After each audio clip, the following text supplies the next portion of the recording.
สบายดีเนาะทุกคนวันนี้ก็ได้มาออกมาเบิ่งบ้านเนาะ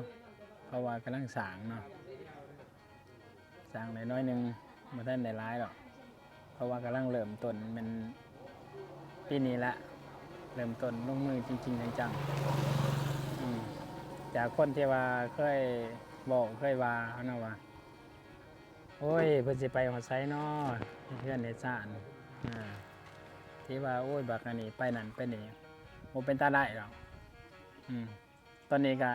ความฝันของเฮาเนาะที่ว่าคนเคยว่าเฮาอะนะรอเบิ่งผลสำเร็จของเฮาตอนนี้เฮาก็สิกำลังดำเนินการเนาะถึงสิช้าบ่ไวแต่เฮาก็ได้ลงมือเฮ็ดคือภาคภูมิใจของเฮาเนาะที่คำว่าที่คนเขาว่าดูถูกเฮาซะว่าโอ้ยมันสิไปฮอดไสเด้มันสิรอดอยู่บ่เบิ่งคือบ่เป็นตลอดตอนนี้เฮากำลังลงมือเนาะอยากให้เห็นว่าเฮ็ดได้ส่ำใดเนาะก็บ่หลายบ่น้อยหรอกส่ำแห้งเฮาหั่นล่ะเนาะทุกคนเนาะก็ขอบใจที่สำหรับคนที่ถือแล้วก็ดีใจนำเนาะเพื่อยังคำของที่บอกที่ว่าเฮาเนาะมาเป็นแห้งผลักดันให้เฮามีกำลังใจแล้วก็สร้างบ้านแล้วก็อยากให้เห็นเนาะผลสำเร็จของเฮา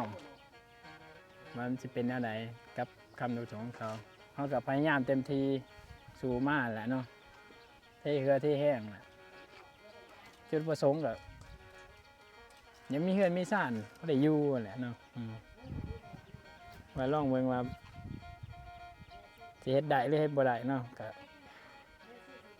สู้แหละเฮาก็สู้ไปเรื่อยๆสู้เพราะหยังสู้เพราะคำดูถูกบ่หรือว่าแห้งผลักดันนั่นแหละเอาง่ายๆเลยเอาเป็นกำลังใจของเฮาก็บ่หลายบ่น้อยเนาะทุกคนเนาะถ่ายไว้เบิ่งซื่อๆแหละ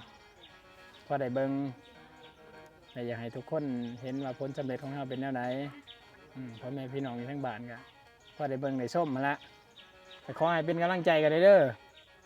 เพราะว่าหยังก็เท่สุดใจละวันนี้ละเนาะขอบใจ